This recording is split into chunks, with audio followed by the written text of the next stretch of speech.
Hello बच्चों, समय की नज़ाकत को समझते हुए समय के अकॉर्डिंगली 20 सितंबर 2025 को बच्चों का मैथ्स का एग्ज़ाम है। तो मैंने कुछ अपनी तरफ से कुछ तुच्छ से प्रयास किए हैं, छोटे से, कि कुछ क्वेश्चंस डाले जा रहे हैं। अगर भगवान ने चाहा तो उस तरह के क्वेश्चंस आ जाएंगे। लेक्चर शुरू करने से पहले बताना चाहता हूँ कि जो स्टूडेंट्स जिनके पास +1 +2 में मैथ था, वो तो बहुत अच्छी बात है कि उनका तो टेस्ट क्लियर होना बनता है, और जिनके पास नहीं था तो उनको भी हताश नहीं होना। भी अपनी तरफ से अच्छी कोशिश की है, बढ़िया कोशिश करते रहिए। मैंने एक स्ट्रेटेजिकल वीडियो बनाई है, उस वीडियो को देखते हुए जिस पैटर्न को फॉलो करना है उसको फॉलो करते हुए आपके पास जितना भी टाइम है उसको कवर करिए। अब मैंने कुछ क्वेश्चंस डाले हैं आपके सामने। जो क्वेश्चंस नजर आ रहे हैं ये वाले, ये हैं सीए फाउंडेशन सितंबर 2024 के क्वेश्चंस है, ओरिजिनल क्वेश्चंस है, मॉडल क्वेश्चन पेपर नहीं है, पेपर में आए हुए क्वेश्चन है सितंबर 2024 में।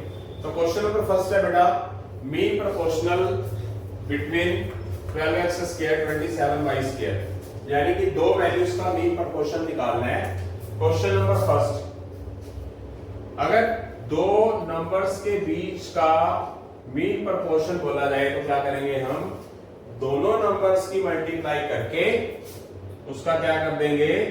रूट कर देंगे। जैसे कि आपके सामने क्वेश्चन नजर आ रहा है 12x स्क्वायर 27y स्क्वायर, इनकी क्या कर देंगे? मल्टीप्लाई करके। मल्टीप्लाई करने की जरूरत नहीं है बेटा। कई स्टूडेंट्स क्या करते हैं, हाँ, लेक्चर के साथ साथ मैं एक बात बताना चाहूंगा आपको, बहुत ही ज्यादा जरूरी, बहुत ही जरूरी। सीए फाउंडेशंस मैथ में कैलकुलेटर अलाउड है, बट स्टूडेंट कैलकुलेटर का अननेसेसरी यूज करते हैं। कहां यूज होना चाहिए? होना चाहिए फाइनेंस मैथ्स के अंदर, सिंपल इंटरेस्ट, कंपाउंड इंटरेस्ट वाले चैप्टर्स में, या थोड़ा बहुत कह सकता हूं स्टैट में। बट अगर हम और चैप्टर्स में सर्ट, इंडाइसिस, बाकी चैप्टरों के अंदर कैलकुलेटर का यूज करने की कोशिश करते हैं तो बहुत टाइम वेस्टेज है। अब इसको करने के लिए स्टूडेंट्स क्या करता है? मल्टीप्लाई कर देता है। नो, आप क्या कोशिश करें, इनके पेयर बना लें। पेयर कैसे बनेंगे? 3 × 4, और ये क्या बन जाएगा?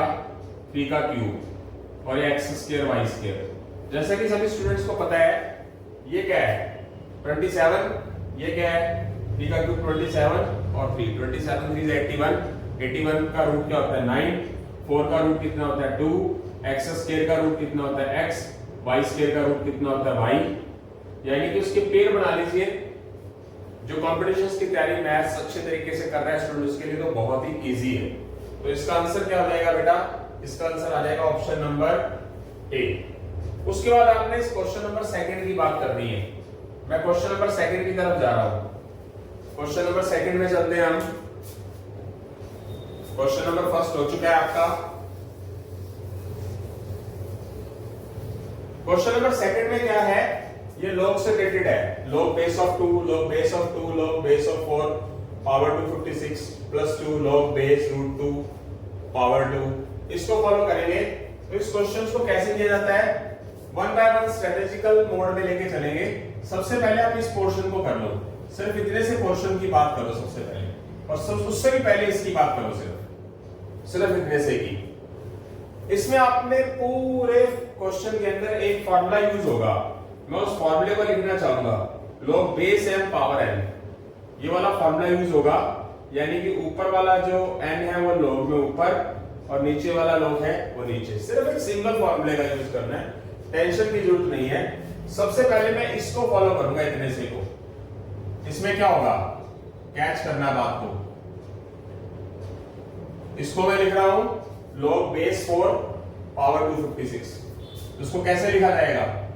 इसको लिखा जाएगा 256 ऊपर, log में log 4 नीचे। अब ये 256 किसकी पावर 4 होती है? ये होती है 4 की पावर 4। इसमें आप फॉर्मूला कौन सा लगाएंगे आगे? एक फॉर्मूला लगना है आपका log m power of n। क्या होगा? n आगे आ जाएगा, तो इसमें क्या हो जाएगा? 4 आगे आ जाएगा, और इधर क्या बच जाएगा? log 4 by log 4। ये हो जाएगा कैंसिल। यानी कि इसकी वैल्यूज क्या आ चुकी है? इतने की, इतने से पोर्शन की वैल्यू क्या आ चुकी है? आपके पास आ गई 4। अब इस चीज को इसके साथ रख लो, ध्यान से समझना है। log 2 log 4 256, इसकी वैल्यूज क्या आ चुकी है? इसकी वैल्यूज आ चुकी है 4। इसको पढ़ा रहने दीजिए, इसकी जगह पर 4 लिख दीजिए, इसके ऊपर फिर फॉर्मूला लगा दीजिए। कौन सा लगा दीजिए? ये वाला फॉर्मूला लगा दीजिए। क्या लगेगा? ऊपर वाले का log 4 के साथ 2, 4 को क्या लिखा जाएगा? 2 का स्क्वायर log 2। इसमें फॉर्मूला कौन सा लगेगा? log m power of n वाला फॉर्मूला। क्या हो जाएगा? 2 log 2 बाय log 2, ये कैंसल। इसकी वैल्यूज पूरी क्या आ गई देख सकते हैं आप, क्या आ गई? सिर्फ 2 आ गई। इसकी जगह पर आप क्या लिखेंगे? पूरे की जगह पे 2, ये अपनी जगह पड़ा है, ये 2 अपनी जगह पड़ा है, और इसकी वैल्यूज क्या बना दी देखिए जरा, 2 आ गई, यहां रख दीजिए। मतलब पहले इसको सॉल्व किया, फिर इसको सॉल्व किया, फिर जब इसकी वैल्यूज आ गई 2 तो यहां 2 लिख के फिर इसके साथ सॉल्व कर दिया। इसमें कौन सा फार्मूला लगेगा? ये वाला ही लग जाएगा। क्या हो गया? log 2 बाय log 2 कैंसल हो गया, आंसर क्या आ गया? 1 आ गया। ठीक है जी। अच्छा, ये तो इसका तो आया, इसका आया 1 सिर्फ, इसलिए इतने पोर्शन का आंसर 1 आया। अब आगे क्या करेंगे? हम इसकी बात करेंगे। इसकी बात करते हुए क्या किया जाएगा? सिर्फ इसको सॉल्व करो एक बार के लिए, इतना सही। क्या हो जाएगा? log बेस रूट 2 पावर 2 कितना हो गया? ऊपर वाला log ऊपर, नीचे वाला log रूट 2 में। इसमें क्या होगा? इस रूट को क्या लिखा जाएगा? रूट को लिखा जाएगा 1/2। अब इसमें फॉर्मूला कौन सा लगेगा? ये वाला। ये वाला 1/2 क्या होगा? आगे आ जाएगा। ये क्या हो जाएगा? कैंसिल हो जाएगा। ये कैंसिल होगा तो ये 1/2 पूरे के डिवाइड में पलट जाएगा। 1/2 पलटेगा तो क्या आ जाएगा? 2 आ जाएगा। इसकी वैल्यू क्या निकाली हमने? इसकी वैल्यू आई हमारे पास 1 प्लस का 2। इसकी वैल्यू क्या आई हमारे पास? चेक कर सकते हैं, क्या आई? 2। मल्टीप्लाई में क्या लिखा जाएगा? 2 लिख देंगे। क्या हो गया? 1 + 4 5, यानी कि आपका आंसर क्या हो गया? 5 हो चुका है। इसके बाद हम क्या करेंगे? क्वेश्चन नंबर 3 की बात करेंगे। अली बेटा, आगे आता है हमारा क्वेश्चन नंबर 3। अब क्वेश्चन नंबर 3 क्या है? What is the value of this x D something, के मल्टीप्लीकेशन के अंदर है, और मतलब इसका सॉल्यूशन हमारे पास इनमें से क्या आएगा? तो मैं आपके सामने क्वेश्चन नंबर 3 रख रहा हूं। x power of b, x power of c, b plus c minus a, x power of c, x power of a, c plus a minus b, x power of a, x power of b, a plus b minus c। वैसे ऐसी बात बोलनी तो नहीं चाहिए, मतलब फिर भी एक दो क्वेश्चन की स्ट्रेटेजी होती है। जब हमारे पास कोई चीज ना बेटा लगभग क्या होता है, इसका शॉर्ट वीडियोस में शॉर्ट मेथड बोल सकते हैं। जब हमारे पास कोई ये साइक्लिक चलता है ना, B C C A B, B C A B C, cyclic चलता है, उसका आंसर लगभग या तो 0 होता है या फिर उसका आंसर 1 होता है। इन दोनों में से एक होता है। अब यहां पर आपके सामने क्या नजर आ रहा है? 0 है नहीं, तो इसका आंसर क्या होगा? 1, जब साइक्लिक चले। अब इसको आप तुक्का रेक्टिफिकेशन मत समझना, वो तो मैंने वैसे बता दिया, बट इसको सॉल्व करने की कोशिश करते हैं। जब बेस इक्वल हो, पावर डिवाइड में पड़ी हो, तो ऊपर जाके क्या हो जाएगा? ये सी ऊपर जाके माइनस हो जाएगा। ये भी क्या हो जाएगा? माइनस हो जाएगा। ये भी क्या हो जाएगा? माइनस हो जाएगा। अब इसके सबके बेस इक्वल है और मल्टीप्लाई है, तो पावर क्या हो जाएगी? ऐड हो जाएगी। b minus C into B plus C minus A plus C minus A C plus A minus B. a minus B a plus B minus. अब इसका एक तो तरीका ये है लेंथी, बट बिना लेंथी थोड़ा सा छोटा हो जाएगा कि इस पूरे को इस पूरी ब्रैकेट से मल्टीप्लाई, इस पूरी ब्रैकेट को इससे मल्टीप्लाई, इसको इससे मल्टीप्लाई, बट नो। एक तो ये तरीका बताया, एक आप समझे कि इसको b प्लस सी, b माइनस सी को b प्लस सी से कर दो, तो फॉर्मूला क्या होता है b minus C b plus C का b square minus C square, फिर इस माइनस ए की इससे मल्टीप्लाई कर दो, minus A B plus C A, this multiply this multiply this, इसमें ही फॉर्मूला ये लग जाएगा c minus A C plus A का क्या हो जाएगा C square minus A square, फिर c माइनस ए की माइनस बी से multiply, minus B C minus B को प्लस ए से प्लस ए बी, इसमें भी a minus B A plus B की multiply A square minus B square, यानी कि पहले इसको इससे कर दिया, अब इसकी इससे कर दो, प्लस ए को माइनस सी से minus A C, minus B को माइनस सी से प्लस बी सी, थोड़ा सा मल्टीप्लाई कम हो गया, यानी कि जो चीज आपने पहले इस b को इस पूरे से करना था, इस माइनस सी को पूरे से करना था, इसको इससे करना था, इसको इससे करना था, उससे तो कम हो गया, इसमें सब कुछ कट जाएगा, ये कैंसल, ये minus A square plus A square cancel, minus B square plus B square cancel, minus A B plus A B cancel, plus C A minus A C cancel, plus B C minus B C cancel, क्या बच गया, कुछ भी नहीं बचा, power क्या हुई 0। और जिसकी पावर 0 हो बेस की, उसकी वैल्यू क्या कहलाती है 1। अब मैंने आपको पहले ही ऑलरेडी बोला था कि अगर ये साइक्लिक मोड में चलता है कुछ ऊपर और नीचे, उसका आंसर लगभग क्या होता है, पावर्स में तो 1 ही आता है, वैसे तो या तो 1 आएगा या 0 आएगी। जब पावर्स में कोई चीज होती है तो आपस में कैंसिल होकर उसका आंसर क्या बनाते हैं 1 या 0 ही बनाते हैं, तो आपके सामने ये आंसर आ भी चुका है। अब बात करते हैं आगे क्वेश्चन नंबर 4 की। क्वेश्चन नंबर 4 को पढ़ने का कष्ट करें, देखने का कष्ट करें, समझने का कष्ट करें। 2 पर्सन है, उनकी इनकम का रेशियो ये है और एक्सपेंडिचर का रेशियो ये है, यानी कि उन्होंने 5:4 उनकी क्या है इनकम है, यानी कि कुछ भी हो सकता है। रेशियो का मतलब क्या होता है बेटा, 5 रुपए और 4 रुपए इनकम, 50 और 40, 10 और 8, 10 और 8 को काटोगे 2 पे तो 5 और 4 ही आना चाहिए, 5,000 4,000 50,000 40,000 सैलरी, 5 लाख 4 लाख कटने में उसका रेशियो क्या है 5:4 है, और एक्सपेंडिचर का रेशियो ये है। और दोनों के दोनों जो हर एक साल के लास्ट में सेव करते हैं वो 1600 रुपए ही सेव करते हैं, दोनों की सेविंग सेम है, देख सकते हैं। तो इनकम बताओ क्या होगी, देन इनकम ऑफ एज। अब इसको मैं आपके सामने ऑप्शन से करके दिखाता हूं, जो बेस्ट तरीका है ना, मैं आपको ओपिनियन बताना चाहूंगा। दुनिया में जितने भी कंपटीशन एग्जाम होते हैं, दुनिया में सॉरी हाँ दुनिया लगा लो, इंडिया में लगा लो, इंडिया में जितने भी कॉम्पिटिटिव एग्जाम होते हैं, काफी सारे क्वेश्चन अगर हम माइंड लगाएं तो ऑप्शन के अंदर इसका आंसर जुड़ा होता है। जैसे कि मैं आपके सामने विदाउट ऑप्शन या विद ऑप्शन आपको बताता हूं। जैसे मैंने पूछा किसके बारे में, ए के बारे में।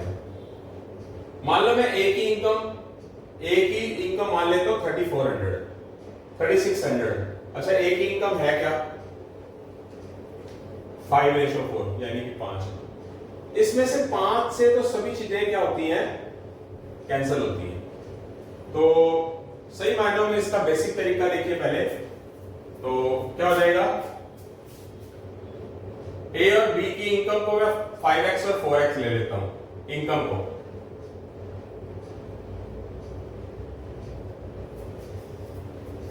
और एक्सपेंडिचर को मैं 3y और 2y ले लेता हूं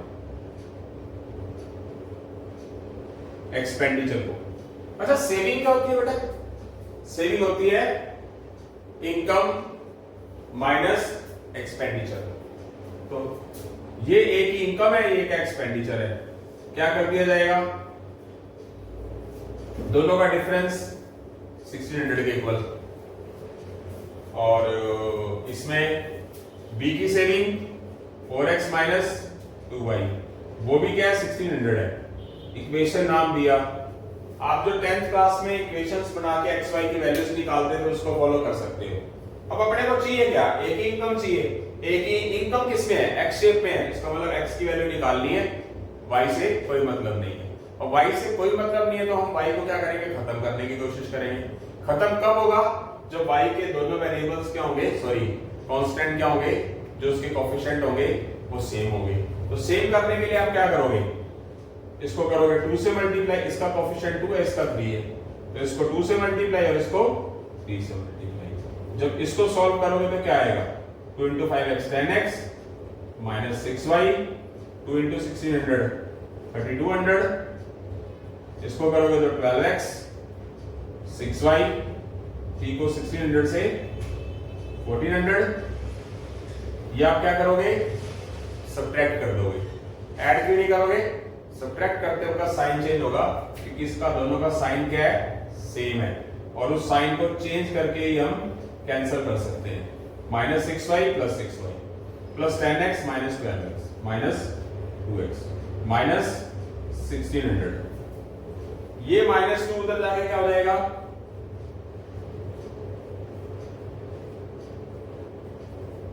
डिवाइड में x की वैल्यू क्या आ गई 800।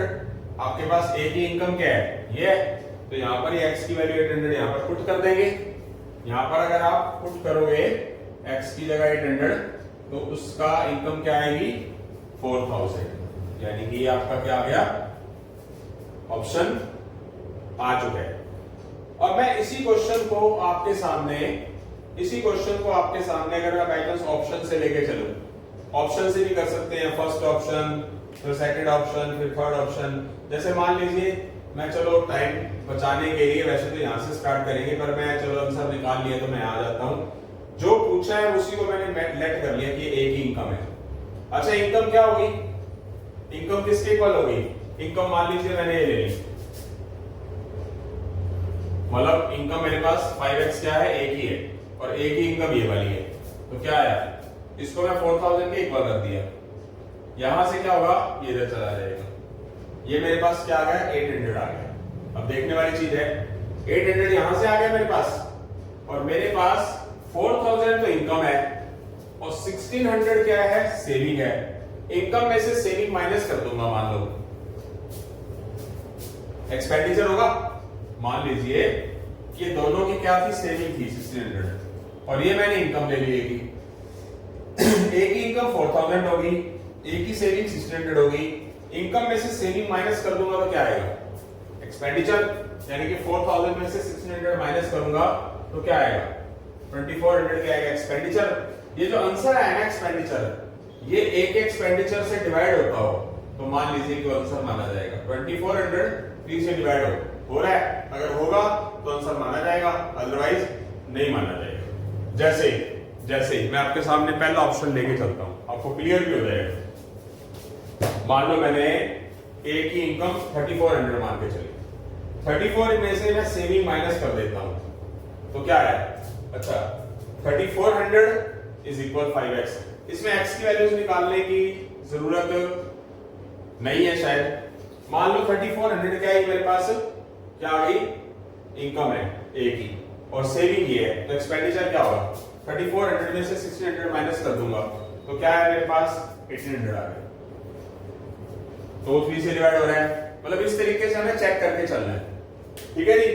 इसके बाद हम करेंगे क्वेश्चन नंबर 5। ये क्वेश्चन होते ही हाँ जी बेटा, इसके बाद हम बात करते हैं क्वेश्चन नंबर 50। क्वेश्चन नंबर 4 हो चुके हैं। 5th क्वेश्चन के अंदर क्या है, x इज इक्वल क्या है हमारा 5th क्वेश्चन में at², y इज इक्वल क्या है t³ और आपको सेकंड डेरिवेटिव निकालना है। तो सेकंड डेरिवेटिव से पहले हम क्या करेंगे, फर्स्ट डेरिवेटिव निकालेंगे। ये x, t और y, ये हमारे पास t एज ए क्या है, अगर इसकी बात करें तो x क्या है as a dependent variable, t as a independent variable. y और t शेप की बात करेंगे। सबसे बड़ी बात होती है कि हमें dy बाय dx पे पहुंचना है, तो dy बाय dx पे पहुंचने के लिए हमें dy बाय dt और dt बाय dx की जरूरत है। अब मैं देसी लैंग्वेज के अंदर एक बात बताता हूं कि आपको y से x में पहुंचना है dy बाय dx में, बट आपके पास बीच में मेडियोकर पार्ट है, मिड में एक पार्ट है जो अड़चन पैदा कर रहा है। तो y से t में जाओगे, t से x में जाओगे, तो dy by dt, y से t में जाओगे तो dy by dt, वो आएगा यहाँ से। dt by dx में जाओगे तो वो आएगा यहाँ से। तो सबसे पहले सेकंड डेरिवेटिव निकालने से पहले आपको फर्स्ट डेरिवेटिव आना चाहिए, और फर्स्ट डेरिवेटिव में dy by dx के लिए सबसे पहले dy by dt आना चाहिए। तो आप क्या करेंगे, इसको इक्वेशन फर्स्ट नाम दे दीजिए, या आपने लिखना है। कंपटीशन वाले स्टूडेंट्स को तो कुछ नहीं लिखना होता, वो तो चलो समझाने के लिए है, differentiation with respect to t। तो dy by dt कितना आ जाएगा, वो आ जाएगा 3t स्क्वायर, और t का डेरिवेटिव 1 लिखने की जरूरत नहीं है। अब dx by dt क्या आएगा यहाँ से, क्योंकि x का डेरिवेटिव t के रिस्पेक्ट में, ये क्या हो जाएगा, a कांस्टेंट है, t स्क्वायर का डेरिवेटिव 2t और t का डेरिवेटिव 1, तो ये क्या हो गया 2at। आप यहाँ पर dy by dt की वैल्यू यहाँ पर पुट कर सकते हो, यहाँ dx by dt है, पर क्या होगा, यहाँ पर dt by dx कर dy by dt की वैल्यू क्या आएगी, dt square. dt by dx की वैल्यू चाहिए, बट है dx by dt की, तो क्या लिख दिया जाएगा, अपोजिट लिख देंगे क्या, नहीं, क्योंकि हमें चाहिए क्या, dt by dx। आया क्या इससे, dx by dt, तो उल्टा होगा, ये dx by dt है, चाहिए अपने को dt by dx है। यहां से क्या होगा, t से t कैंसिल हो जाएगा, ऊपर क्या आ जाएगा, dt आ जाएगा, नीचे क्या आ जाएगा, 2 आ जाएगा। अब हमारे पास क्या होना चाहिए, क्या निकालना है अपने को, क्या निकालना है बेटा, d square by dx square. तो यहाँ पर जो y है वो कौन सा वेरिएबल है, डिपेंडेंट, x क्या है, इंडिपेंडेंट।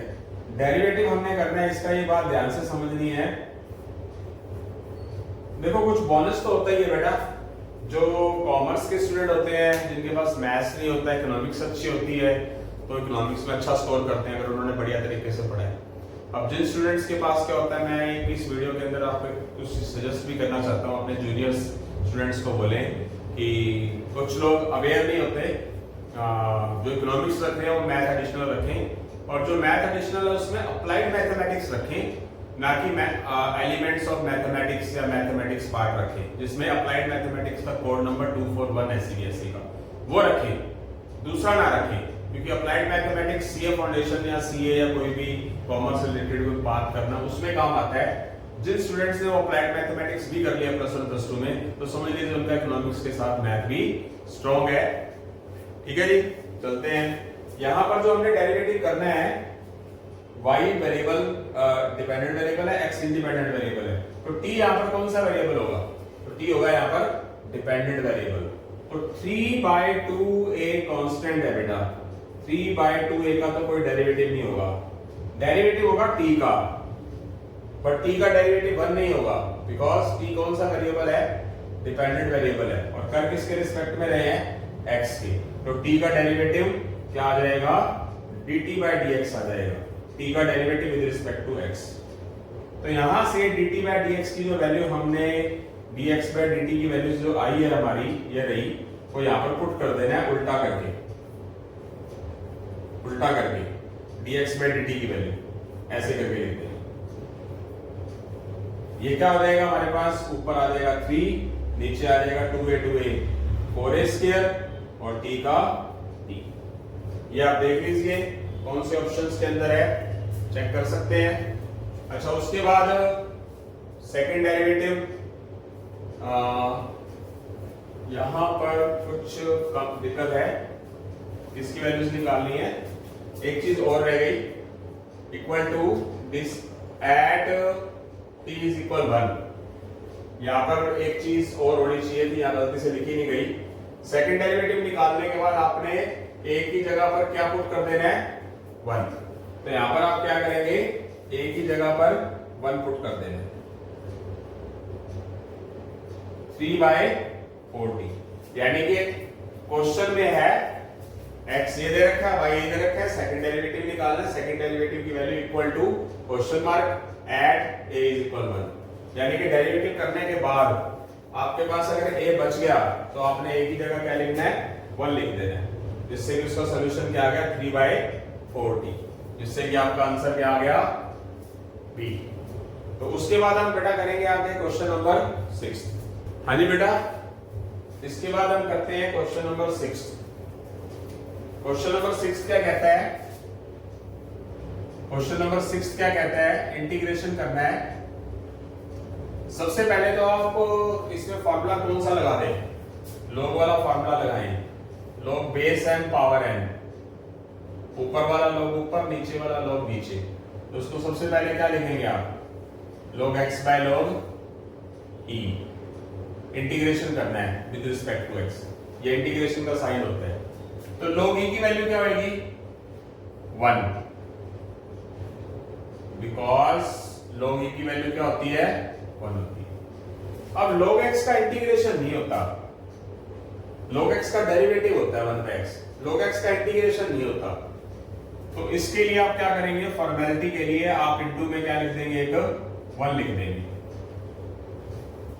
और क्या करेंगे? आइलेट फॉर्मूला लगाएंगे। ये कौन सी आइटम है? log, और ये क्या है? अलजेब्रिक। अब मैं आपके सामने एक चीज रखना चाहता हूं। आपने डेरिवेटिव में u टू v मेथड किया था, पर आप आगे इंटीग्रेशन के अंदर u टू v मेथड किया होगा आपने, तो उसका फॉर्मूला होता है first as it is, second का integration minus capital integration derivative of u integration of v और टोटल का इंटीग्रेशन। ये फॉर्मूला लगाना आपने आइलेट फॉर्मूले में। आइलेट फॉर्मूला क्या कहता है? आइलेट फॉर्मूला कहता है पहले log है, log e, फिर अलजेब्रिक है, फिर अलजेब्रिक है। अगर स्टैंडर्ड में नहीं है ना, आगे नीचे करके है, मान लो अलजेब्रिक पहले होता, log बाद में होता, तो पहले log को पहले लिखना है, अलजेब्रिक को बाद में। फॉर्मूला लगाना है। इसको आप u मानेंगे, इसको v मानेंगे। पहले फॉर्मूले के अंदर लिखिए, क्या लिखेंगे? u as it is, integration of v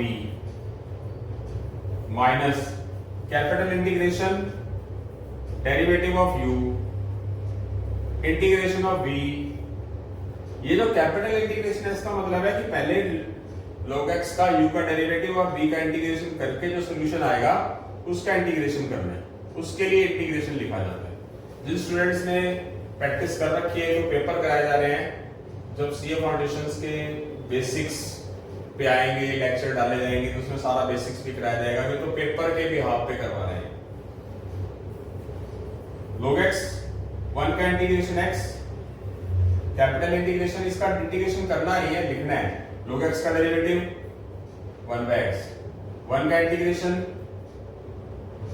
x, इसका डेरिवेटिव और इसका इंटीग्रेशन करके मल्टीप्लाई लिख के फिर ये इंटीग्रेशन लिखना है dx, फिर करना है। ये काट देंगे, जो बच गया फिर ये वाला इंटीग्रेशन यूज किया जाएगा। ये वाला x इसके साथ मल्टीप्लाई ना करके आगे लिखा जाएगा, बिकॉज ये जो x है log का एंगल है, ये विदाउट एंगल है, ये अलग चीज है। तो x आगे रखा जाएगा। बच क्या गया? 1 का इंटीग्रेशन क्या होता है? 1 का इंटीग्रेशन x, इसमें कॉमन क्या आएगा? x कॉमन आएगा। अब आंसर आपको नजर नहीं आ रहा बेटा, यहाँ पर आंसर अलग तरीके से लिखा हुआ है तो टेंशन की जरूरत नहीं है कोई भी। आंसर ये भी है बट ऑप्शन में नहीं है, तो मैं आपको बता देता हूं। ऑप्शन में x तो सभी जगह नजर आ रहा है ना, ये आ रहा है, इधर भी आ रहा है, इधर भी आ रहा है, इधर x नजर नहीं आ रहा। इसका मतलब डी ऑप्शन तो चला गया ऑलरेडी। अब मैं आपको बताता हूं आपके सामने इन्होंने कैसे ना, इन्होंने ना आंसर को ना मोल्ड कर दिया। इस 1 को क्या लिख सकते हैं? इस 1 को लिख सकते हैं log e, अगर किसी को याद हो तो। और इसमें आप log m minus log n का फॉर्मूला लगा सकते हो। log m minus log n का फॉर्मूला क्या होता है? log m by n, log m minus log n। अब आपको थोड़ा सा लगभग इस जैसा कौन सा क्वेश्चन नजर आ रहा है? इधर है e बाय x, इधर है x बाय e, ये वाला x बाय e है। ये वाला e तो हम लिख ही सकते हैं। कैसे लिख सकते हैं? मान लो मैंने क्या किया, इसके नीचे 1 लिख दिया मान लो, और उस 1 को मैंने क्या लिख दिया? log e लिख दिया। उस log x बाय e और log e को क्या लिख देंगे? ये बेस में और ये ऐसे, इससे हमारा आंसर आ जाएगा। ये आंसर हमारा आ जाएगा। यानी कि जो हमारा ऑप्शन है वो कौन सा ऑप्शन होगा? ऑप्शन नंबर बी होगा। थोड़ा बेनिफिट तो होता है बेटा, बट कभी ऐसे स्टूडेंट होते हैं जो इकोनॉमिक्स जिनके पास कंपलसरी होती है, मैथ होता ही नहीं है, बट वो हार्डवर्क करके वो भी अच्छा टारगेट अचीव कर जाते हैं। मतलब ये है कि कंसिस्टेंसी, रेगुलरिटी बनी रहनी चाहिए, पॉजिटिव रहना चाहिए। मैटर नहीं करता जिसके पास मैथ नहीं है, जिन स्टूडेंट के पास मैथ होता है चैप्टर उनके लिए बहुत आसान है, पर पता नहीं उन्होंने अपने टाइम में मेहनत की होती है कि नहीं, तो ये मैटर नहीं करता। ठीक है, आप अच्छी मेहनत करेंगे तो रिजल्ट जरूर मिलेगा। आगे हम आएंगे अगले क्वेश्चन के अंदर, क्वेश्चन नंबर 7 बेटा। उसके बाद हम करते हैं 6 क्वेश्चन हमारे हो चुके हैं, हम 7वें क्वेश्चन की तरफ बात करते हैं। 7वें क्वेश्चन में हमारे पास क्या है? x by y is equal a square plus 4 equal x power of minus y into y। मतलब इसमें कुछ भी नहीं है तो y पावर माइनस 5 है, ये दोनों इक्वल है चीज, हमें वैल्यू निकालनी है a की। तो क्या करेंगे? क्वेश्चन नंबर 7 की बात करते हैं। अच्छा क्वेश्चन है, जैसे कि आपके पास ये दे रखा है, इधर x की पावर -1 जिसकी पावर नेगेटिव वगैरह हो या कुछ भी है, तो उसको हम क्या करते हैं? नीचे ले जाएंगे तो अपनी पावर को क्या करेगी? वो पॉजिटिव मोड में ले जाएगी। और इधर क्या बच गया हमारे पास? -5। अब प्रॉब्लम है कि इक्वल का साइन है, ये इक्वल तब होंगे जब इनके बेस इक्वल हो। अब इसमें फर्क क्या है? यहां x बाय y, यहां है y बाय x, तो क्या होगा? यहां तो आप क्या काम करें, इसको x बाय y को y बाय x करेंगे तो इसके साइन चेंज हो जाएंगे। जैसे ही हम बेस को चेंज करने की कोशिश करते हैं, पलटते हैं, तो उसकी जो पावर है उसके साइन चेंज हो जाते हैं। तो दोनों में से कुछ भी कर सकते हो। क्या किया आपने इस चीज को तो रखा है ऐसे ही, और इसको क्या किया? y बाय x से क्या कर दिया? x बाय y, जिससे कि आपने बेस चेंज किया तो ये -5 क्या हो जाएगा? +5 में कन्वर्ट हो जाएगा। और जब हमारे पास इक्वल का साइन हो, बेस इक्वल हो, तो पावर क्या हो जाती है? इक्वल आ जाती है। अब इसको करने के दो मेथड है बेटा, या तो क्या करो, इस 5a को इधर ले आओ, फैक्टर करो, फैक्टर करके जो वैल्यूज आएंगी +5a इधर आके -5a इधर ही ले आए। फैक्टराइजेशन आपने किया होगा। अब मैं बताना चाहूंगा जिन स्टूडेंट्स को फैक्टराइजेशन में दिक्कत आती है उसके लिए मैं एक संजीवनी बुट्टी बताना चाहता हूं।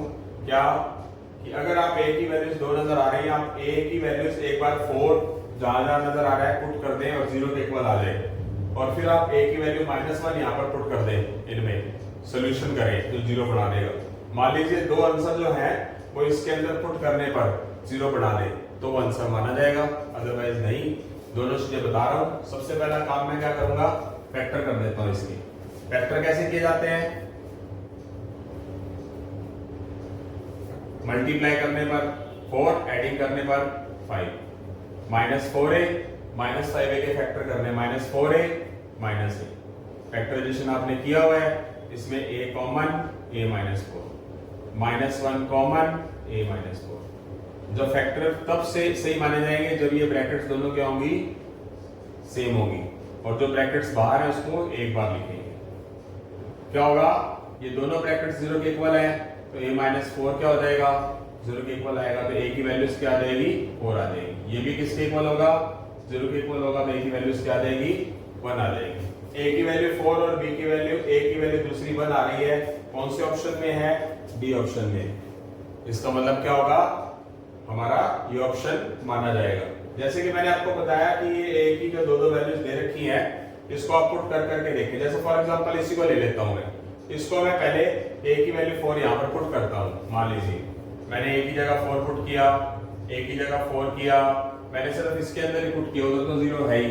इसको मैं सॉल्व करता हूं। ये 4 का स्क्वायर 16 -20 + 4 +20 -20 क्या होगा? 0 आ गया। फिर दूसरी बार मैं वैल्यू कौन सी पुट करूंगा? 1। जब मैं इसी जगह पर यहां पर 1 पुट करूंगा तो 1 का स्क्वायर क्या हुआ मेरे पास? फिर 1 5 × 1 फिर +4, 1 का स्क्वायर 1, प्लस को माइनस से मल्टीप्लाई माइनस, +5 -5 0। यानी कि इसमें पुट करने पर ये दोनों आंसर ने क्या किया, इसको 0 के इक्वल बनाया, तो इसका मतलब क्या होगा, ये आंसर माना जाएगा। मान लो किसी स्टूडेंट से फैक्टर नहीं हो पाते तो आप हिट एंड ट्रायल मेथड बोलते हैं, यानी कि पुट कर करके देखना, हिट एंड ट्रायल मेथड से आप इस ऑप्शन को कर सकते हैं। उसके बाद आप करेंगे क्वेश्चन नंबर 8। बेटा क्वेश्चन नंबर 8 की बात करते हैं। क्वेश्चन नंबर 8, जैसे कि आपके पास x दे रखा है, आपके पास y दिया हुआ है और आपको x square plus y square की वैल्यू निकालनी है। देखो लेंथी मेथड से करोगे तो लेंथी मेथड तो दो तरीके से क्वेश्चन हो सकता है, पर मैं कंपटीशन पॉइंट ऑफ व्यू से कराना पसंद करता हूं। जैसे कि आपके पास x दे रखा है, y दे रखा है, x square plus y square निकालना है, तो मैं आपके सामने क्वेश्चन नंबर 8 में x plus y whole square क्या होता है, x plus y whole square होता है x square plus y square plus 2xy, a plus b whole square का फॉर्मूला। अब इसमें क्या कर सकते हो, इसमें x प्लस y का मतलब क्या है बेटा, कि x और y दोनों को ऐड करो। अब आपके सामने बिल्कुल स्पष्ट नजर आ रहा है कि आप इन दोनों को ऐड करोगे तो ये वाली चीज तो इससे घट जाएगी, क्या बच जाएगा, √2 प्लस √2, तो क्या हो जाएगा, ये हो जाएगा 2√2।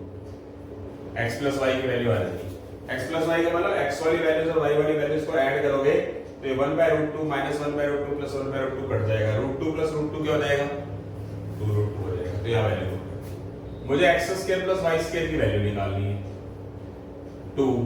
यहां पर मैं क्या करूंगा, x y की मल्टीप्लाई है, लिख देता हूं x और y की वैल्यू से एक बार फॉर्मेलिटी के लिए।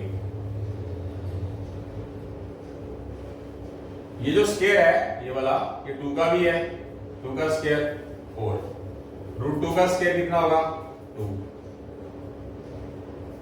आप अगर गौर से देखिए इसमें ये सेम है, यहां प्लस है यहां माइनस है, तो a प्लस बी और a माइनस बी का फॉर्मूला क्या हो जाएगा, a का स्क्वायर माइनस b का स्क्वायर, ये हो गया 8, या x square plus y square, ये हो गया 2।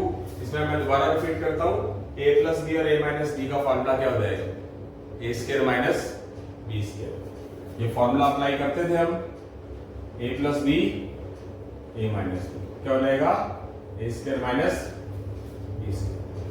तो √2 से स्क्वायर कट गया, ये 1 का स्क्वायर 1 होता है, √2 का भी स्क्वायर है 2 हो गया, ये कितना हो गया 8, ये हो गया x square plus y square. इसका अगर आप एलसीएम करोगे, कंपटीशन वाले स्टूडेंट्स को एलसीएम वुलसीएम वगैरह चीजें, मतलब स्पीड होनी चाहिए, एक्यूरेसी होनी चाहिए। 2 माइनस 1/2 मैं तो सीधा 2 में से हाफ गया तो कितना होता है, 1.5 होता है। एलसीएम वुलसीएम के चक्कर में ये पढ़ना चाहिए अगर आप कंपटीशन क्लियर करना चाहते हो। तो ये कैंसिल हो गया, ये क्या बच गया, प्लस का 3, प्लस 3 इधर 8 के साथ आकर क्या हो जाएगा, क्या हो जाएगा -3। तो यहां से 8 माइनस 3 क्या आ गया 5, यानी कि x square plus y square की वैल्यू क्या आ गई हमारी 5, यानी कि ऑप्शंस क्या रहा हमारा सी। इस क्वेश्चन को करने का एक मेथड और था कि आप क्या करते हैं, x वाली और y वाली वैल्यू सीधी यहां पर पुट कर देते, तो वो तरीका भी मैं आपको बता देता हूं। मतलब ये मेथड तो है ही हमारे पास, इस मेथड्स को तो हम फॉलो करेंगे ही।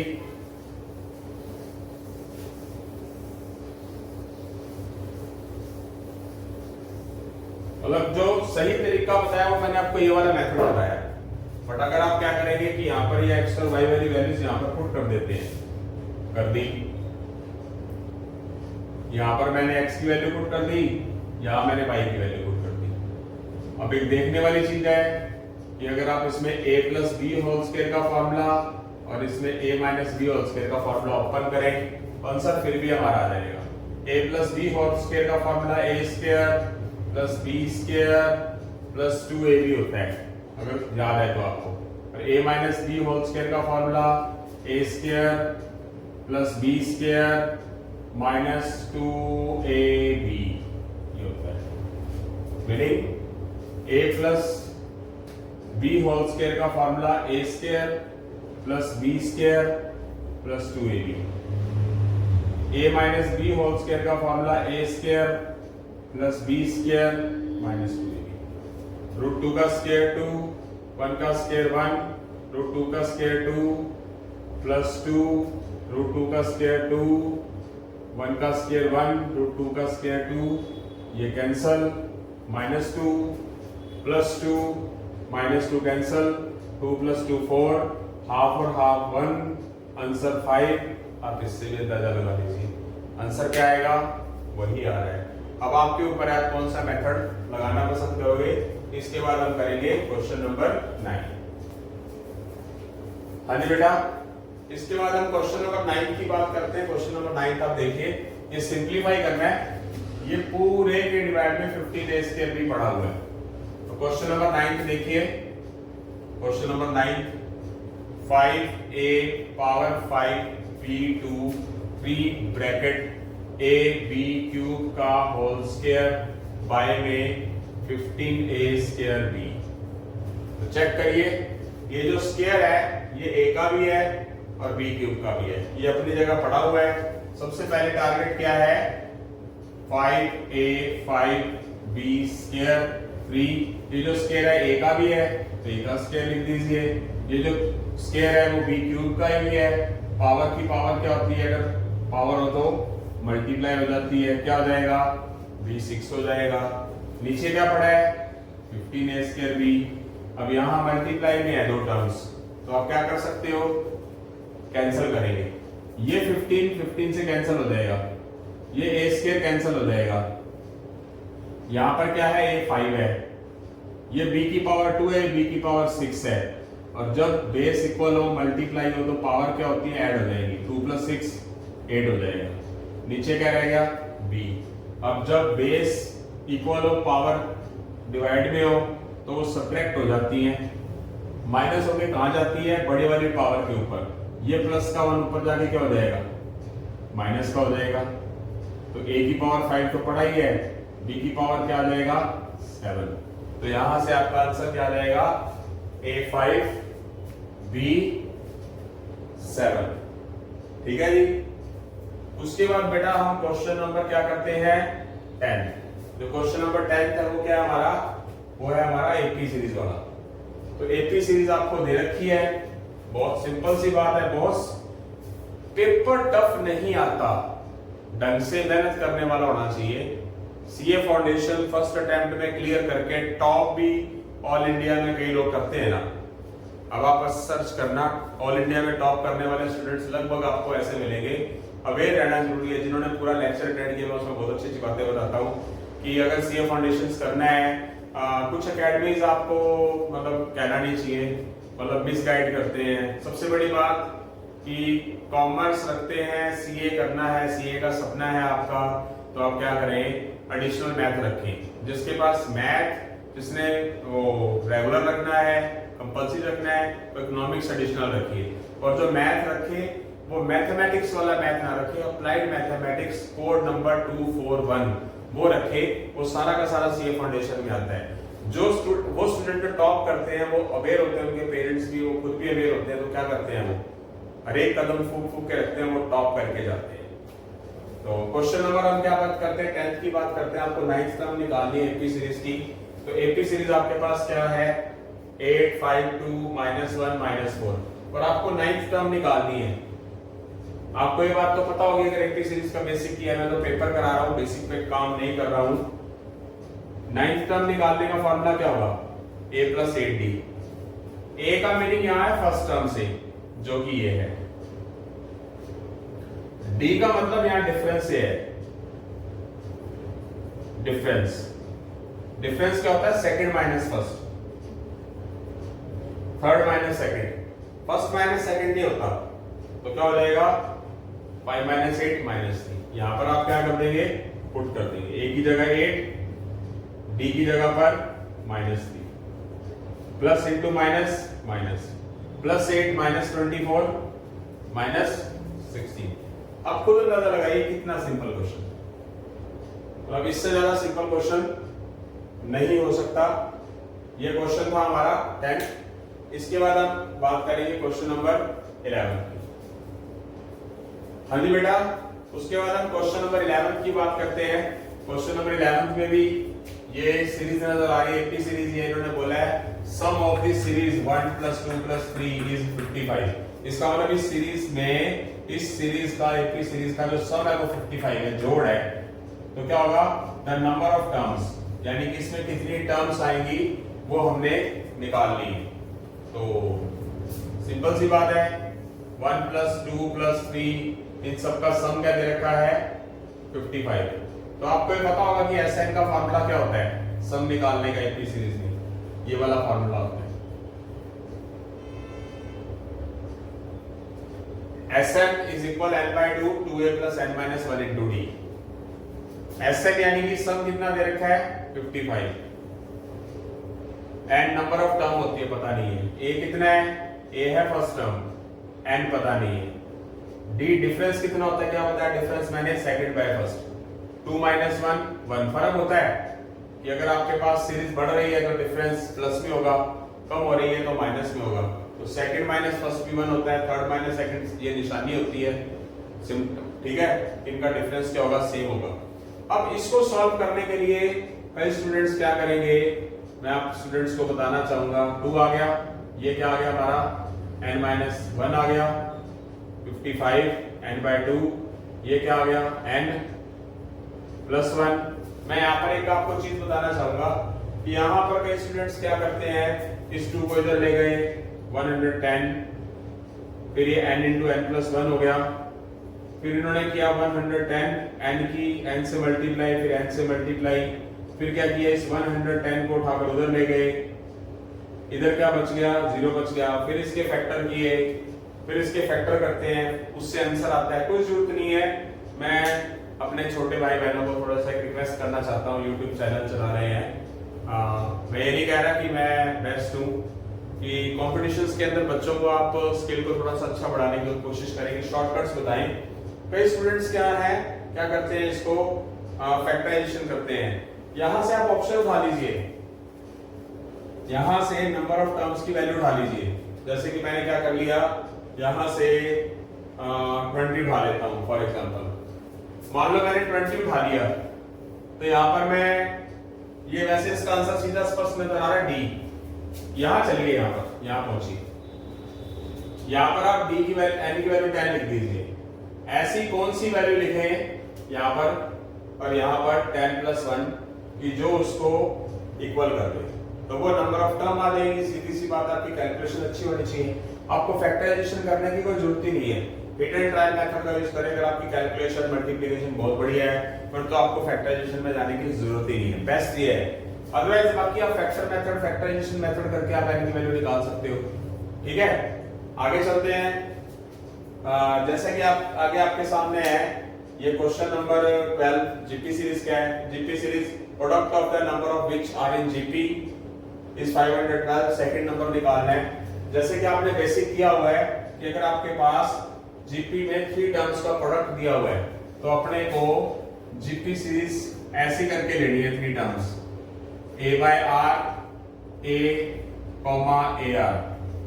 जब आपको किसी चीज का प्रोडक्ट दे रखा है कि 3 नंबर्स का प्रोडक्ट लेना है, तो आपको फर्स्ट नंबर ये लेना है, सेकंड नंबर ये लेना है, थर्ड नंबर ये लेना है। इसका प्रोडक्ट क्या दिया हुआ है जीपी सीरीज का, 512। तो आप क्या करेंगे, इन दोनों नंबर्स का क्या कर देंगे, क्वेश्चन नंबर हम क्या कर रहे हैं, 12 कर रहे हैं, इन तीनों का क्या कर देंगे, प्रोडक्ट क्या दे रखा है अपने को, 512 दे रखा है। यहां से हम आर कैंसिल कर देंगे, यहां पर आएगा a क्यूब। अगर 512 किसका क्यूब होता है, ये 512 8 का क्यूब होता है। जब इक्वल का साइन है, पावर सेम है, तो बेस क्या होंगी हमारी, इक्वल हो जाएंगे। तो यहाँ पर फर्स्ट नंबर कौन सा है जीपी सीरीज का, a/r, सेकंड नंबर कौन सा है, a, थर्ड नंबर क्या है, ar। इन्होंने पूछा क्या हमारे पास, सेकंड नंबर है कौन सा, a, तो a की वैल्यू क्या आ गई हमारी, 8। तो यानी कि यहाँ पर हमारे पास सेकंड नंबर कौन सा हुआ, 8 हो गया, यानी कि हमारा आंसर क्या आ गया, डी आ चुका है। इसके बाद हम करेंगे क्वेश्चन नंबर 13, इधर लिख लीजिए। इसके बाद हम बेटा क्वेश्चन नंबर 13 की तरफ चलते हैं। क्वेश्चन नंबर 13 में हमने मिसिंग नंबर निकालना है, बीच में क्वेश्चन मार्क है। जैसे कि आपके सामने आ रहा है क्वेश्चन नंबर 13 क्या कह रहा है, 2 7 16 29 क्वेश्चन मार्क 67 92। तो इसमें सबसे पहले आप डिफरेंस चेक करें, डिफरेंस क्या कह रहा है, 5 9, आगे क्या है 13। तो देखिए जरा इसके अंदर क्या हो रहा है, किस तरीके से क्वेश्चन हो सकता है। इसमें क्या डिफरेंस आ रहा है, इसके अंदर क्या डिफरेंस है 25। तो कुछ आपको पैटर्न नजर आ रहा है, आपको तो नजर गई है। जब आपने इसके बीच में डिफरेंस किया तो आप डिफरेंस का डिफरेंस चेक करो क्या हुआ। इसमें डिफरेंस 4, इसमें डिफरेंस 4, इसमें डिफरेंस 4 लेके चलेंगे तो कितना हो जाएगा 13 प्लस 4 17। तो 29 प्लस 17 46। आगे फिर डिफरेंस 4 का लेके चलेंगे तो क्या हो जाएगा 21। और आप सही मायने में चेक करें आगे भी डिफरेंस इनमें क्या आ रहा है 4 का ही आ रहा है। और आगे इनको चेक करिए 46 और 21 हो क्या रहा है 67। तो यानी कि कई बार इसको क्या बोलते हैं ट्री बन जाता है, ट्री डिफरेंस ऑफ डिफरेंस। यानी कि क्या हो गया हमारा आंसर 46 आ चुका है। 46 ए ऑप्शन देख सकते हैं। उसके बाद हम क्वेश्चन नंबर 14 की बात करते हैं बेटा। क्वेश्चन नंबर 14 जैसा कि आपके पास क्या है, इसका इंटीग्रेशन करना है। आपने इंटीग्रेशन किया हुआ है सबने, तो x की पावर n मतलब अलजेब्रिक की पावर n का इंटीग्रेशन का फॉर्मूला क्या होता है x की पावर n प्लस 1। जो पावर ऊपर होती है उसको 1 ऐड किया, वही जो पावर है वो सेम लिखी। और उसके बाद बेस का डेरिवेटिव भी फॉर्मेलिटी के लिए करना होता है, x का डेरिवेटिव 1 नीचे लिखा जाता है। यानी कि जहां जो बेस नजर आ रहा है उसका डेरिवेटिव लिखा जाएगा।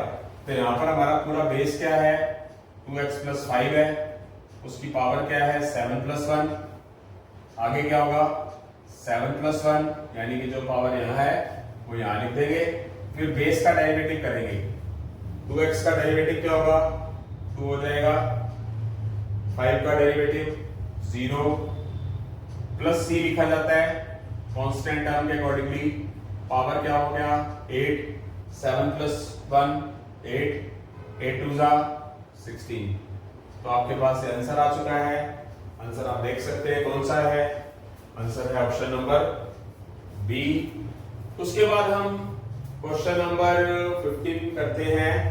क्वेश्चन नंबर 15 करने से पहले आप यहाँ पर एक नंबर लिख लीजिए, alphabet ABCD EF GH IJ। अगर आपको इनकी नंबरिंग अच्छे से याद है तो then well and good. ABCDFGHIJKLMNOPQRSTUVWXYZ 1 2 3 4 5 6 7 8 9 10 11 12 13 14 15 16 17 18 19 20 21 22 23 24 25 26। अब इसमें आपने इस चीज को फॉलो करना है, क्या दे रखा है आप देख सकते हैं। मतलब CEGIXVTRGIKM दे रखा है। अगला नंबर निकालना है आपको, तो मैं यहाँ लिख रहा हूं, बहुत इजीली क्वेश्चन हो जाएगा बेटा। CEGI आगे क्या है XVTR, आगे क्या है GIKM क्वेश्चन मार्क। सी कौन से नंबर पर है, सी है आगे से तीसरे नंबर पर। यहां पर x क्या है, यहां पर x क्या है हमारे पास, x पीछे से तीसरे नंबर पर है। C के बाद E आ गया, C के बाद E क्या है 3 5 चेक करें। E के बाद G 7वें नंबर पे, I 9वें नंबर पे। कितना डिफरेंस आ रहा है 2 2 का। उसके बाद x पे आ गए, x कौन से नंबर पे है 24 पे, b कौन से नंबर पर है 22 पे, बैक जा रहा है बैक। t कौन से नंबर पे है 20 पे, r कौन से नंबर पे है 18। यहाँ पर क्या हो रहा है 2 2 बढ़ रहा है, यहाँ पर क्या हो रहा है 2 2 कम हो रहा है। फिर आ जाते हैं g पे, g क्या हो रहा है 7, i क्या हो रहा है 9, k क्या हो रहा है 11, m क्या हो रहा है 13। यहां पर 2 2 बढ़ रहा है, यहां 2 2 कम हो रहा है, यहां पर 2 2 बढ़ रहा है। अब आगे किसकी बारी है, पहले बढ़ रहा है 2 2, फिर 2 कम हो रहा है, फिर क्या हो रहा है 2 2 बढ़ रहा है। अब आगे एक ऐसा पैटर्न उठाना है जो कम हो रहा हो, कितना 2 2। जैसे k है, k कौन से नंबर पे 11, m कौन से नंबर पे 13। अब m के बाद सीधा d b आ गया, मतलब यहां से m से सीधी वैल्यू इसकी आ गई, इसका मतलब ये ऑप्शन तो हो ही नहीं सकता। उसके बाद बारी आती है t कौन से नंबर पे है 20, r कौन से नंबर पे है 18, p कौन से नंबर पे है 16, n कौन से नंबर पे है 14। तो ये बैक हो रहा है और होना भी बैक ही चाहिए, 2 बढ़ रहा है या 2 कम हो रहा है या 2 बढ़ रहा है। तो एक ऐसा पैटर्न लो जो 2 कम हो, ये आ गया। वैसे आंसर तो ये आ चुका है। अगला ऑप्शन आप देख के चलो, ए है पहला, m कौन से नंबर पे 13वें पे, उसके बाद क्या n कौन से नंबर पे है, 2 का डिफरेंस आना चाहिए। इसमें क्या है j क्या है 10वां, l क्या है 12, n क्या है 14, p क्या है 16। ये तो बढ़ रहा है, पर होना क्या चाहिए, बढ़ रहा है कम हो रहा है बढ़ रहा है, कौन सा ऑप्शन लेके चलना है, कम होने वाला ऑप्शन सिर्फ ये है। इन दोनों में आपने गलती नहीं करनी, ऑप्शन माना जाएगा बी। बहुत ही आसान था, ढंग से करेंगे तो सब कुछ समझ आएगा। इसके बाद हम क्वेश्चन नंबर 16 की बात करेंगे। हाँ जी बेटा, आगे चलते हैं। क्वेश्चन नंबर 16 कोड दे रखे हैं।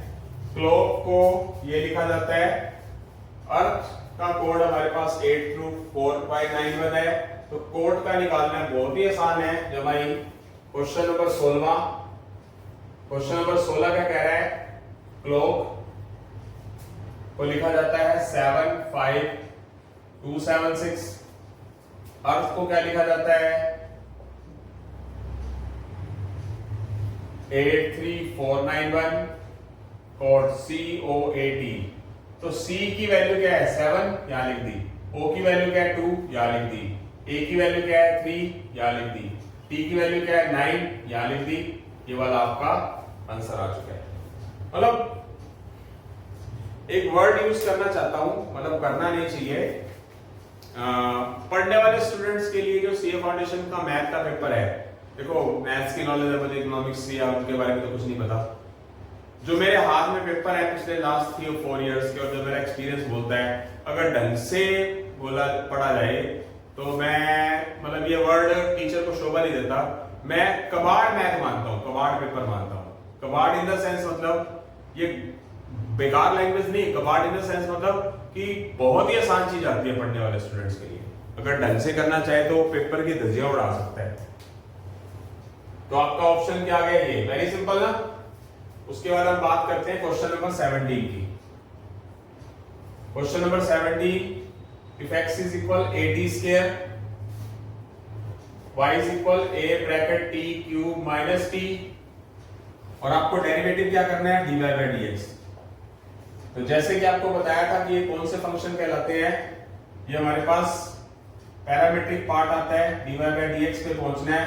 और dy by dx पे कैसे पहुंचोगे, जैसे कि मैंने एक एग्जांपल में भी पहले ही बताया क्वेश्चन में, dy by dx के लिए आप क्या करोगे, y से कहां जाओगे, पहले t, तो यहां से dy by dt निकालोगे, यहां से आप dx by dt निकालोगे, यहां पर पुट कर दोगे। तो जैसे कि आप dy by dt निकालोगे तो यहां पर जो y है वो कौन सा वेरिएबल है, डिपेंडेंट वेरिएबल है, और जो t है वो कौन सा वेरिएबल है, इंडिपेंडेंट वेरिएबल है। a एज ए कांस्टेंट है, तो t क्यूब का डेरिवेटिव क्या होगा, dt स्क्वायर, t का डेरिवेटिव क्या होगा 1। यहां पर ये यहां से आप dx by dt की वैल्यू निकाल लीजिए with respect to x as a dependent variable, t as a independent variable, a ऐसे ही t स्क्वायर का derivative 2t, dx by dt क्या हो जाएगा 2at। अब आपके पास dx by dt की वैल्यू है, dy by dt की वैल्यू है, वो आप यहाँ पर पुट कर दीजिए। dy by dt की वैल्यू क्या लिखेंगे, ये लिखेंगे, और यहाँ dx by dt की वैल्यू है, बट चाहिए हमारे को क्या dt by dx, तो क्या करते हैं इसको हम पलट के लिख देंगे, उल्टा हो जाएगा। यहाँ से कोई चीज कैंसिल तो होती नहीं है, तो यहाँ से हमारा आंसर आ जाएगा a 3t square minus 1 bye में 2at। यहाँ से a कैंसिल हो सकता है सिर्फ बस, तो क्या रह जाएगा 3t स्क्वायर माइनस 1 बाय में 2t, जिससे कि हमारा ऑप्शन क्या आ जाएगा आपके पास, हमारा ऑप्शन आ जाएगा ऑप्शन नंबर सी। अब बेटा यहां से हम क्वेश्चन नंबर 18 की तरफ बात करते हैं। Question number 18 very easy question, very easy. मतलब मैं नहीं समझता कि इससे आसान क्वेश्चन हो सकता है कोई। क्वेश्चन नंबर 18, क्या करेंगे, ये लिमिट्स है, लिमिट x टेंड्स टू 3, तो आप क्या करेंगे, जहां जहां आपको x नजर आ रहा है वहां पर आप x की वैल्यू पुट कर दें। ये हो जाएगा x की जगह 3 का स्क्वायर 3, ये 9, 3 का स्क्वायर 9, 4 3 जा 12 प्लस 3 का स्क्वायर 9, 6 3 जा 18 प्लस 9, कितना हो जाएगा, टोटल ऐड करेंगे तो 24, इसको ऐड करेंगे तो क्या हो जाएगा 36, ये हो जाएगा 8 पे कैंसल, 8 पे नहीं 6 पर 6 4 जा 6 9 जा, यानी कि हमारा जो आंसर है वो क्या आ जाएगा, मिस्टेक कर चुके हैं। एक मिनट मैं क्वेश्चन देख लेता हूं, क्वेश्चन देखते हैं, चलने दीजिए। क्वेश्चन हाँ जी, X square 4x plus 3, X square 6x plus 9, मैंने वैल्यूज पुट की 3 का स्क्वायर 12 प्लस 3 24 27 36 6 4 जा 6 6 जा, गलती कर दी मैंने, 6 4 जा 6 6 जा, फिर मैं कैंसिल करूंगा, मीनिंग मैं यहाँ पर क्या कर सकता हूँ, 12 भी कर सकता हूँ, 12 2 जा 12 3 जा, यानी कि मेरे पास आंसर कौन सा आ गया 2/3, यानी कि हमारे पास आंसर रहा ये। अब खुद अंदाजा लगा लिए, वैल्यू पुट करनी है, कैलकुलेशन करनी है, आंसर आ गया। तो यहां मैं अपना लेक्चर आज खत्म करता हूं। All the very best wishes for CA foundation student, और अगर कोई स्टूडेंट्स मेरा ये लेक्चर देख रहे हैं और मैंने जो स्ट्रेटेजिकल एक लेक्चर और डाला है उसको पढ़िए जरा, मोटिवेशनल मिलता है, बहुत अच्छी चीज होती है। जो बर्तन मोटिवेट मतलब नहीं हो पाते, थोड़ा नेगेटिव रहते हैं, उसको देख के कुछ फर्क पड़ेगा उस चीज से, मतलब टाइम वेस्ट ना करिए। मैं चाहूंगा कि सभी स्टूडेंट्स का टेस्ट क्लियर हो, सभी का ओवरऑल। मेरी बेस्ट विशेस है, may God bless you all of, thanks.